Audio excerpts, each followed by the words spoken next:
Hello students, मैं हूं M.K. Singh. आपका अपना YouTube channel polytechnic king M.K. Singh में स्वागत करता हूं। आज बहुत बड़ी खबर लेकर आया हूं आप लोगों के पास, जो आपको बताएंगे। ध्यान से सुनना होगा, क्योंकि आज जो हम बताएंगे यूजीसी अपडेट्स के बारे में बताएंगे। यूजीसी ने छात्रों के लिए क्या क्या गाइडलाइंस दिया है, वो अपने सभी विश्वविद्यालय को गाइडलाइंस भेजा है। तो जैसा कि हम लोग जान रहे हैं कि कोविड-19 का प्रकोप के कारण बहुत सारे कार्य ऐसे हैं जिनको मजबूरन रोका गया है या बीच में ही रुका हुआ है। तो वैसे स्थिति में पठन पाठन, एग्जामिनेशन का दौर सारा रुका हुआ है और उस कोविड-19 से निपटने के लिए पूरे देश में लॉकडाउन की स्थिति है या लॉकडाउन लगाया गया है। तो आज का वीडियो जो है बहुत इम्पॉर्टेंट है और वीडियो को अंत तक जरूर देखिएगा बिना स्किप किए हुए। तो यूजीसी ने 12 पेज का सजेशन पूरे यूनिवर्सिटी को भेज दिया है। 12 पेज का सजेशन पूरे यूनिवर्सिटी को भेजा है। और सबसे पहले मैं बता दूं कि इस 12 पेज को मैंने बहुत बारीकी से पढ़ा, मैंने बहुत ध्यान से पढ़ा और जो निष्कर्ष निकाला या निष्कर्ष निकला है वो मैं आप लोगों को बता दूं। टू द पॉइंट बताऊंगा, ध्यान से सुनिएगा। और 12 पेज में जो मुख्य बिंदु दिया गया है 12 पेज का, सबसे पहला पेज नंबर 8। तो पेज नंबर 8 में यूजीसी ने सजेस्ट किया है, सजेशन दिया है यूनिवर्सिटी को, ठीक है। और इसमें कहा है जितने भी यूनिवर्सिटी है उसको सजेशन दिया गया है। उस सजेशन को मैं पढ़कर बहुत अच्छे से आप लोगों को समझाने जा रहा हूं या मैं पढ़ा हूं उसको समझाना चाह रहा हूं। सारे लोग, सारे स्टूडेंट्स के बीच में एक ही दुविधा, हम लोग का एग्जामिनेशन होगा कि नहीं होगा। सेमेस्टर 6 वाले तो ये मान चुके हैं कि मेरा एग्जाम तो 100% होगा चाहे जितना भी लेट हो। बट सेमेस्टर 2, 3, 4, 5 में जो भी लोग हैं, जो भी बच्चे अध्ययन कर रहे हैं या जो बीटेक कर रहे हैं, सेमेस्टर 3 में है, सेमेस्टर 4 में है, सेमेस्टर 5 में है, वो इस निर्णय पर नहीं पहुंच पा रहे हैं कि हम लोगों का एग्जाम का क्या होगा या कैसे लिया जाएगा। तो मैं बता दूं कि यूजीसी ने जो सजेस्ट किया है 12 पेज में, तो 8वें पेज की मैं बात कर रहा हूं जो आप लोग के लिए बहुत ही इंपॉर्टेंट है। जो सेमेस्टर 2 में है छात्र, जो सेमेस्टर 3 में है, जो 4 में है, सारे पूछ रहे हैं एग्जाम होगा कि नहीं होगा। तो यूजीसी का सजेशन आया है, यूनिवर्सिटी ने डेट सजेस्ट किया है, यूनिवर्सिटी को डेट सजेस्ट किया गया है। वो डेट क्या सजेस्ट किया गया है, पहला नंबर मैं बता दूं कि फाइनल ईयर, जो बच्चे फाइनल ईयर में हैं या फिर फाइनल सेमेस्टर में हैं, ठीक है, उनका एग्जाम 1 जुलाई से 15 जुलाई के बीच ले लेना है। 1 जुलाई से 15 जुलाई के बीच एग्जाम को ले लेना है। डेट को ध्यान से सुनिएगा और ध्यान में रखिएगा।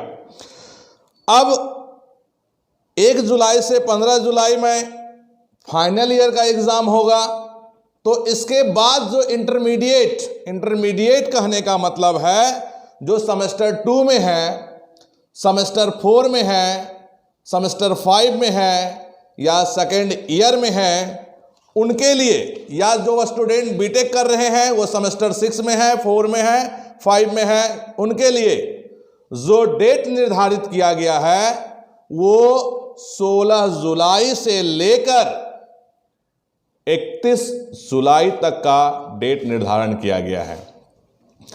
इस जुलाई मंथ में क्या होगा, पूरा एग्जाम का सिलसिला चलेगा। ये यूजीसी ने सारे विश्वविद्यालय को सजेशन दिया है कि इस डेट पर इन लोगों का एग्जाम कंप्लीट करना है, ठीक है। और ये अब सारा चीज जो है विश्वविद्यालय को डिसाइड करना होगा कि वो किस तरह से एग्जाम कंडक्ट करवाता है या एग्जाम लेता है।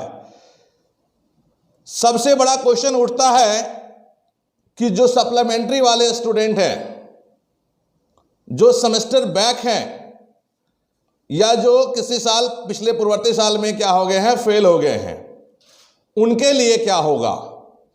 तो मैं बता दूं, आपको भी एग्जाम क्लियर कर आगे जाना होगा और एग्जाम कंप्लीट करना होगा, ठीक है। उसके बाद ही आप आगे एग्जाम देंगे। तो ये पेज नंबर 8 का जो मोस्ट इंपॉर्टेंट इंफॉर्मेशन था वो मैंने आप लोगों को बता दिया। अब पेज नंबर 5 पर आते हैं, जिसमें एग्जामिनेशन गाइडलाइंस दिया गया है यूजीसी के थ्रू। यूजीसी ने अपना गाइडलाइन दिया है और उसमें कहा है, सबसे पहला नियम, मतलब पहला गाइडलाइन, नियम नहीं, पहला गाइडलाइन में कहा है कि आपका एग्जाम प्रोसेस या तो एमसीक्यू या ओएमआर सीट पर या ओपन बुक या फिर असाइनमेंट के आधार पर या फिर कॉलेज के प्रेजेंटेशन के आधार पर भी लिया जा सकता है। ये डिसीजन करना है यूनिवर्सिटी को कि वो कैसे सक्षम है एग्जामिनेशन को लेने में।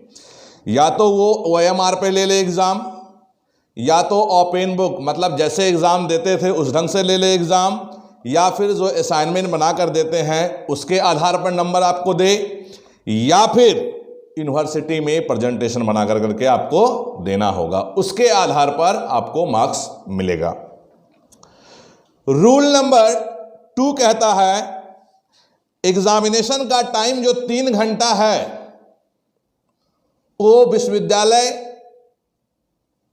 अपने अनुसार, मतलब अपने सुविधा के अनुसार वो डिसीजन लेकर 2 घंटे का भी एग्जाम ले सकता है, ठीक है। ये भी डिसीजन आपका जो है यूनिवर्सिटी का ही होगा, ठीक है। जो यूनिवर्सिटी, जिस यूनिवर्सिटी में बच्चे पढ़ रहे हैं वहाँ के यूनिवर्सिटी में जो डिसीजन होगा उसको आपको मानना होगा। जितने भी यूनिवर्सिटी हैं उनको बोला गया है या तो आप एग्जाम ऑफलाइन कंडक्ट करवाइए या फिर ऑनलाइन, जो सुविधा है आपके पास जिसमें आप सक्षम हैं, तो इसका भी डिसीजन यूनिवर्सिटी ही करेगा कि वो एग्जाम कैसे लेगा। नंबर 4, कोविड-19 को देखते हुए कहा गया है कि सोशल डिस्टेंसिंग या जो जिला प्रशासन का निर्देश है उसको भी ध्यान में रखना होगा, उसके बाद एग्जाम कंडक्ट करवा सकते हैं। Number 5, very very very very important, एकदम पूरी बारीकी से सुनिएगा, पूरे ध्यान से सुनिएगा। 5 नंबर में कहा गया है कि अगर जिस जगह पर सिचुएशन नॉर्मल नहीं होता है, ये जो कोविड-19 का प्रकोप है खत्म नहीं होता या नहीं घटता या लॉकडाउन नहीं टूटता है इसके बीच में, या किसी तरह की विषम परिस्थिति है जिसमें आदेश दिया जाएगा कि एकत्रित नहीं हो सकते हैं छात्र छात्राएं, या फिर एग्जाम नहीं लिया जा सकता क्राउड कर करके, तो आपको मार्क्स कैसे दिया जाएगा वो मैं बता दूं आपको। 50% मार्क्स इंटरनल जिस भी कॉलेज में होता है तो 50% मार्क्स आपका उसके आधार पर दिया जाएगा, और 50% मार्क्स जो इसके पहले सेमेस्टर में आप लाए हैं या इसके पहले वाले साल में आप लाए हैं उससे निकाल कर दिया जाएगा। उसके बाद आपका रिजल्ट बनेगा, आप प्रमोट होंगे। अब बात उठती है कि जहां पर फर्स्ट सेमेस्टर नहीं है, ईयर है, वहां पर क्या होगा? तो ईयर है तो ईयर वाला फर्स्ट सेमेस्टर जहां पर सेमेस्टर वाइज है वहां तो एक सेमेस्टर संजोग से हो गया है, किसी जगह पे हुआ भी है, किसी जगह पे नहीं भी हुआ है। लेकिन जहां ईयर है वहां तो एकदम क्लियर है कि एग्जाम नहीं हुआ है। तो वहां पे इंटरनल जो एग्जाम लिया गया है या असाइनमेंट वगैरह लिया गया है उसके आधार पर 100% रिजल्ट तैयार किया जाएगा। यहां भी एक क्वेश्चन उठ सकता है, मान लीजिए किसी को इंटरनल में 50% मार्क्स मिला है, लड़का अनसेटिस्फाइड है, पढ़ा है पूरा मन लगाकर, इस बार अच्छा नंबर लाएंगे, तो उस बच्चे के लिए भी यूजीसी ने एक गाइडलाइन दिया है कि अगर आप संतुष्ट नहीं हैं, जो मार्क्स जिस सब्जेक्ट में आपको 50% से कम मिला है या 50% मिला है, अगर आप संतुष्ट नहीं हैं तो आप एग्जाम दे सकते हैं। अगले साल जो आएगा एग्जाम उसमें आप उस पेपर का एग्जाम दे सकते हैं। मान लीजिए 4 पेपर में 3 पेपर में नंबर ठीक है, 1 पेपर में नंबर कम दिया गया है, तो आप जब सेटिस्फाइड नहीं है उस मार्क्स से तो आप अगले साल, जैसे मान लीजिए सेमेस्टर 3 में है तो नेक्स्ट ईयर जो सेमेस्टर 3 एग्जाम होगा उसमें आप एग्जाम बैठकर दे सकते हैं उस पेपर का जिस पेपर में आप सेटिस्फाइड नहीं है अपने मार्क्स को लेकर। ठीक है, तो इस आधार पर बनाया गया है। उसके लिए भी पार्टिकुलर सब्जेक्ट से एग्जाम देगा, यूजीसी ने गाइडलाइन इस तरह से दिया है। ठीक है, 6 रूल नंबर 6 और रूल नंबर 7 मैं एक में समझाता हूं। जिसका सप्लीमेंट्री है या फिर सब्जेक्ट, किसी सब्जेक्ट में आप क्रॉस कर गए हैं या फिर ईयर बैक लगा हुआ है या फिर बैक हो गया है सेमेस्टर आपका, तो आपको एग्जाम देना पड़ेगा, आपको एग्जाम क्लियर करना पड़ेगा। नेक्स्ट एग्जाम के साथ जो नेक्स्ट एग्जाम होगा उस समय बताया जाएगा और आपको उस समय उस एग्जाम को क्लियर करना पड़ेगा। ये रूल नंबर 6 और 7 कहता है। 8वां जो रूल है, आपका यूनिवर्सिटी कैसे एग्जाम लेगा इसका डिसीजन लेने के लिए वो स्वतंत्र है। वो अपनी सुविधा के अनुसार, अपनी व्यवस्था के अनुसार अपना वो एग्जाम ले सकता है, जिसका डिसीजन आपको 1 वीक पहले मिल जाएगा, 1 सप्ताह पहले आपको बता दिया जाएगा। तो ये यूजीसी का नया अपडेट है, और अगर कुछ नया अपडेट आता है तो मैं आपको इसी तरह से वीडियो बनाकर देता रहूँगा। अगर आप हमारे चैनल पर नए हैं तो सब्सक्राइब कर लीजिए, अगर सब्सक्राइब कर लिए हैं तो बेल आइकन को ज़रूर दबा दीजिएगा, क्योंकि जो भी इंफॉर्मेशन मिलेगा सबसे पहले आपको मिल जाएगा। और अधिक से अधिक छात्रों के बीच इसको शेयर करना ना भूलें। जो छात्र मान लीजिए पेपर नहीं ले रहे हैं उन तक इंफॉर्मेशन किसी माध्यम न किसी माध्यम से पहुंचाया जाए, तो इस वीडियो को ज़्यादा से ज़्यादा शेयर कीजिएगा। धन्यवाद।